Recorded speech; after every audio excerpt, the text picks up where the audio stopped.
আপনি কি জানেন এমন এক দেবতা আছেন যার দৃষ্টি পড়লে রাজাও ভিখারি হতে পারে। তিনি হলেন ভগবান শনিদেব।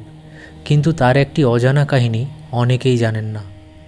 শনিদেব হলেন সূর্যদেব, সূর্য ও ছায়াদেবীর পুত্র। জন্মের পর থেকেই তিনি কঠোর তপস্যায় লিপ্ত ছিলেন। বলা হয় শনিদেব এত গভীর ভক্ত ছিলেন যে তার দৃষ্টি শক্তিশালী ও প্রভাবশালী হয়ে ওঠে। একবার সূর্যদেব নিজেই শনির শক্তি নিয়ে সন্দেহ প্রকাশ করেন। তখন শনিদেব কেবল এক মুহূর্তের জন্য পিতার দিকে দৃষ্টি দেন, আর সঙ্গে সঙ্গে সূর্যদেবের রথের ঘোড়ারা দুর্বল হয়ে পড়ে। তখন সূর্যদেব বুঝতে পারেন তার পুত্র সাধারণ নন। আরেকটি কাহিনীতে বলা হয় শনিদেব কখনও অন্যায় সহ্য করেন না। তিনি ধনী গরিব ভেদ করেন না। যে অন্যায় করবে তাকে কর্মফল ভোগ করতেই হবে।